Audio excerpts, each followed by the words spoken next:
I have spent over $10,000 in the last 3 months building and testing AI GPU rental rigs and various different platforms. And let me tell you, over that period of time, I've made some mistakes and I've had some really good wins. So today I want to take you through what I've learned so you don't have to learn it by yourself. I want to save you time and money, two of the most important things you can save in this lifetime. So let's start up by talking about what exactly a GPU rental rig is if you haven't used it before, and then we'll jump into a few different platforms. Let's get into it. So to start out, for those of you who don't know, I want to give you a bit of an idea of what a AI GPU rental rig is. So as you can see in front of us, we've got 4 different rigs and a number of others over here. So what you're looking at right now is basically a computer, right? So everything that you see inside here, the GPU, power supply, RAM, is exactly the same as what you'd find in your sort of standard PC at home. So this might look a little bit more familiar to a lot of you. So it's just a computer, right? But of course, you know, like with any computer, the specs on all of them can vary. Now, in the interest of teaching you guys about, you know, what to do and what not to do, I want to highlight a couple of different rigs so you can get a bit of a grasp. So right here, we've got a 5090. So this has got a high-end GPU, a high-end CPU under there, a 7950X, and it's basically altogether about a $4,000 build. So very expensive, right? But very high spec, basically as high spec as you can get for consumer end parts. Now just above it right here, we've got a much smaller card. This is a 4060 Ti. Now both of them have got sort of high-end RAM, 64 gigabytes, which we'll talk a little bit more about later as far as a requirement, but this is about a $1,000 build. So the card itself is about $500. The CPU underneath, which is a 5900X, you can pick up for a couple of $100. And then of course the RAM and other parts as well. So when we're mentioning high-end or budget later in the video, this is what we'll be comparing. So we've got two 5090s, we've got a 4060 Ti right here, we have a 3090, a 5070 Ti up here. So we've got basically a range of, you know, high to mid to low end GPU and CPU rigs. So to start out, let's talk about rentability. You don't want to be building a rig, whether it's a high-end rig or a budget rig, and it not get rented. You're just burning through power at that point and you're not making any profits. So let's start by talking about Octaspace, right? We saw that comparison before, the budget 4060 Ti and the high-end 5090. How often are you going to get rented? Well, there's a few different caveats that play into this. So obviously the 4060 Ti versus the 5090 have different rental prices, the latter being the higher, the 5090, but there is a lot more demand, right? So we're here on the Octaspace marketplace and we can see the 4060 Ti's, you know, make up about 12 or so of this page. So there are a number of them online right now. But if we scroll down, you can see there is a lot more 5090s. Now, my 5090 was my first rig that I put on Octaspace, and it was pretty much rented out for about 50% of the time, right? So I've had it on for 90 days, and it was rented for probably 45 of those days. So it actually did really, really well. But of course, as the demand picked up, you know, the competition also picked up, right? So, you know, people knew that you could make good money on it. And everyone put their rigs online, probably a lot to do with some of the videos I made previously. So I may have shot myself in the foot with that one. But the advantage of the 4060 Ti, yes, it has a lower output, but you know, there's a lot less of them online.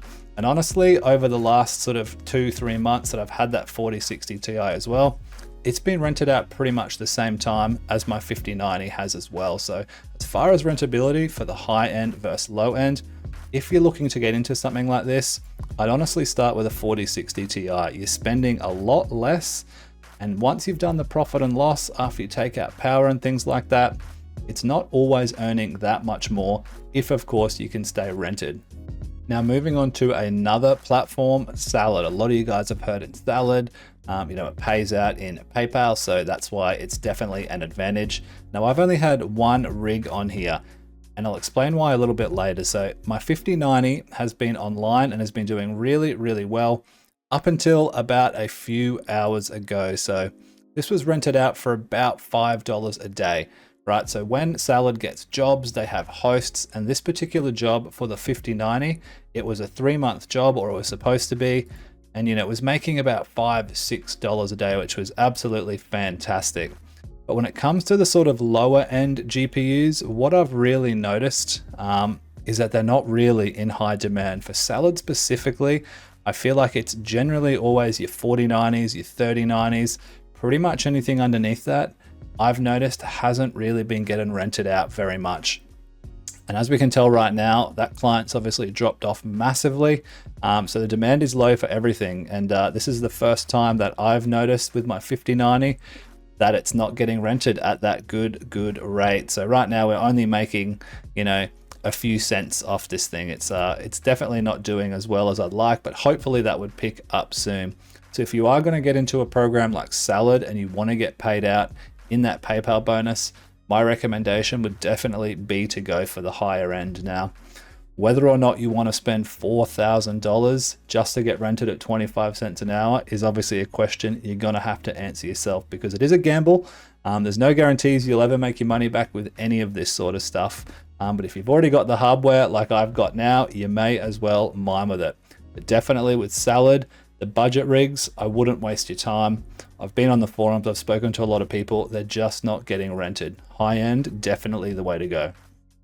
Attention crypto miners, are you ready to level up your mining game? Then look no further than CryptoMinerBros.com, your go-to source for top of the line mining equipment. Crypto Miner Bros stock the latest ASIC miners and partner with the most trusted brands like Bitmain, Goldshell, Jazzminer, and Ice River, just to name a few. Plus, with manufacturers' warranties of 6 to 12 months, worldwide shipping, and 24/7 customer support, you're fully covered no matter where you are. And don't forget, you can use code BEARMINER at checkout or click the link in description to save $70 on all products store-wide. Visit CryptoMinerBros.com today and start mining smarter. Now, the third platform we're going to discuss is Nasana. Now, I have the least experience with Nasana out of the three platforms, but I feel like I've got enough experience and have spoken to enough people to have a pretty good idea of what's going on here. So if we're talking rentability, we can see here I had one of my 3090 rigs and I chucked this on Nasana because I wanted to try something a little bit different. And the numbers look really, really good on it, right? They're higher rental prices than on both of the different platforms, Salad and Octaspace. But unfortunately, I'm not sure that the demand on Nasana specifically is there right now as far as hosting, right? So you can see these number of jobs that we've completed right here, lasting for about 55 minutes. Now, these are all benchmark jobs, right? So you're not being specifically rented out to a particular host. Every 2 hours, Nasana will benchmark your GPU if it's on there, and it will pay you accordingly for it. So as you can see, about 13 cents for a 55-minute job. So this is really good. So look, while you may not get those really long-term hosts that will mine for every hour, what you will get is every second hour, you'll get at least an hour's worth of revenue from it. So I think that's absolutely fantastic. The only caveat would be it'd be nice to get some real long-term rentals on there. I wanted to put my 5090 on there, but unfortunately that is closed at the moment. Now, at first I wasn't sure if this was just me, if it was just me getting the benchmarks, but if we look at the completed, deployments for the 3090 in particular, pretty much across the board, they're all just sort of, benchmark jobs. Now, you do have to get into a premium market on Nasana, which basically means you have to be online and you have to be stable for an extended period of time. And that's how you're going to get, those long-term hosts if they're available. So if you're looking for a consistent payout, then Nasana is definitely a good way to go. Just bear in mind that you will be using, most of the time full power on those benchmarks. But if you have a decent electric rate, you'll be making money regardless. Next up, let's talk about hardware requirements, because all of these platforms don't just require a GPU, they require the CPU, the RAM, and they require internet and disk speed as well. So again, let's start off and discuss Octaspace. So here's where things get a little more technical, right? Again, we're on the same page we were on before. We're on the 4060 Ti's and we're on the 5090s, so the budget and the high-end builds. Now, what is important when it comes to these rentals, because you are getting rented out to hosts specifically on this. Now, hosts are going to want to see certain things, right? Depending on what their application is. They're going to want to see RAM speed, and internet speed as well. And it does sort of scale a little bit when you go from the budget to the high end, but that will affect your rentability. You know, so we see with some of these 4060 Ti's, they've got older CPUs, they've got 26 gigabytes of RAM, and they've only been rented 7 times in nearly 30 days. So that's really not going to cut it at all, right? That's just not going to work. Again, if we move up the scale a little bit, all of a sudden this person's got 63 gigabytes of RAM, and they've been rented out a lot more, 82 times in a fairly similar time period, right? In fact, a little bit less. So RAM is going to make a big part. Disk size, you're always going to want to go 1 terabyte. You're going to find that on pretty much anything. A lot of these models are quite small, but some of them are definitely larger. Now, if you were to jump into, the 5090 realm, pretty much everything up here is spec'd out, right? So we're not just talking about 64 gigabytes of RAM, we're talking about 94 gigabytes of RAM, right? So everything is getting spec'd up here. The CPUs, they're 9950Xs, they're 7950Xs, they're epic boards, you know, with 128 gigabytes of RAM. So if you're going to jump into that sort of high-end world with 5090s, you better make sure you're spec'd out right so you can be competitive. The last thing to look at with Octaspace is definitely the internet speed. Now, you can get away with, say, 100 down, 100 up, but I really wouldn't recommend anything slower than that. Most of these people, you know, have got 1 gig either way, 900 and 900 right here, you know, 900 and 510 right here. So if you want to be able to compete on something like Octaspace, even with the sort of budget end rigs, 100 down, 100 up is my recommendation. If you've got anything less, you can try your luck, but I wouldn't be building a specific AI GPU rental rig if your internet just can't stay up and just won't be stable. Now, with regards to specs on Salad, the beauty of Salad here in the demand monitor, it tells you exactly what you need, right? So if we look at, for instance, my 5090, so it only requires 32 gigabytes of RAM. Now, you will get a better paying job or a higher rate if you go higher than that, but you can pretty much guarantee you'll hit this sort of average earning rate with the specs required. So it's got less system RAM, it's got less storage required. And from what I've noticed, internet speed isn't a huge factor, even less so than Octaspace. I would say 50 each way will get you out of trouble. That's not going to be too much of an issue. And if you look at the 4060 Ti, again, the same, 32 gigabytes of RAM, 500 gigabytes of storage. So that's pretty much standard across everything. You will notice some increases or upticks in price. That's price that you're getting paid. If you've got, you know, say 64 gigabytes of RAM, the storage won't affect it. All the internet speed will do is mean you can download those job containers faster. Finally, for this category, looking at Nasana, internet speed is definitely going to play a factor if you're getting rented out by hosts. They're going to be able to look at your specs. They're going to be able to decide. Now, 830 megabytes for me in my specific situation, this is plenty when it comes to any of these AI rig platforms. Higher is always better. My upload speed is really capped, but 91 megabytes can get you out of trouble. When I first started this, I thought that I'm never going to get rented with a terrible upload speed. But what I've noticed on Nasana and on Octaspace, remember we discussed Salad, it doesn't really matter, is that on both of those two platforms, my upload speed has not hurt me at all. People generally just want the download speed so they can get things done faster, right? Which makes sense, because if you're paying money to rent someone's rig, you want to make sure that you can get things done efficiently, which is why sometimes the higher end rigs will attract a higher price, but will also get more quality work done and maybe easier to rent out. Now, possibly the most important part, we'll talk about pricing. Now, budget rigs versus high-end rigs, across these different platforms, you're going to see the same sort of variance, right? Obviously, the high-end rig is going to make you more money per hour than the budget rig, and you'll see this across all three platforms. So let's first up have a look at Octaspace and see how that compares to the other two platforms. Back here in the marketplace, again, 4060 Ti and 5090. These are our two sort of benchmarked GPUs that we're going to discuss again. Let's look at the pricing of the 4060 Ti. So we've got some as low as 6 cents here, all the way up to 8 cents, 9 cents. Now, I've had pretty consistent luck with my 4060 Ti rig at about 9 to 10 cents over the last 2 months, 2.5 months it's been online. So I would expect to get around the sort of 7.5 to 8 cent mark if you're just starting and you don't have any rental history like some of these rigs. So look, not a ton of money to be making per hour, but the idea of these is they're set and forget. You set it up once and then you leave it, right? There's no maintenance on this if you've got stable internet and stable hardware. Now, of course, the 5090, you can charge significantly more. People are scalping all the time. So, you know, the 5090s can go anywhere from 23 cents, you know, up to 30 cents, 35 cents. I've been rented pretty consistently at about the 35 cent range. But if you assumed 25 cents is your entry point, then you'd be pretty happy depending on what it's using and how much power it's drawing.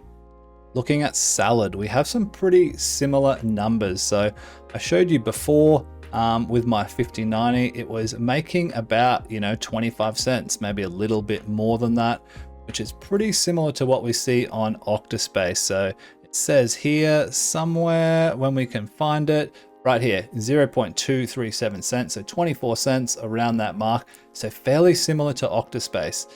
But of course it is using a little more power. They're using full power on the GPU and CPU, so your profits may be less. But as we discussed before with rentability, you've got that stability, that uptime. When there's good jobs, like there was until of course I started recording this video, you're gonna get that rate the whole time. Now, I can't find the 4060 right down the bottom here. If we look at the 4060 Ti, see about 6 cents, right? The average hourly rate is 7 cents to 13 cents. So this would be significantly higher if you could get that sort of 13 cent range. But the top 25% are at about that 6 cents. So look, fairly similar. If we're discussing between Octaspace and Salad, I would say the rental prices are pretty competitive across the board. If you've got higher spec gear on either of these, that payoff is going to be recognized higher, definitely with Octaspace, but the consistency, if they get good hosts, would be with Salad. Now, the best pricing for all cards that I've found, and particularly our 4060 Ti and our 5090, which is down here somewhere, we're going to have to search for that right there, is significantly higher. So 51 cents an hour for the 4090 and just under 5 cents for the 4060. Now, this includes the 4060 Ti's. So on the budget end side of it, it looks like you're going to earn a little bit more if you're on Salad or if you're on Octaspace in the 4060 realm. The 5090's got a better hourly, but again, like we said, you need to actually get rented by a host, right? So if you're doing benchmarks, this price is only going to be every second hour. Now, if you get into the premium section and can actually get rented, 4060 Ti's look like a fairly similar sort of price range, right? So about that sort of 6 cent mark, similar to Octaspace, similar to Salad.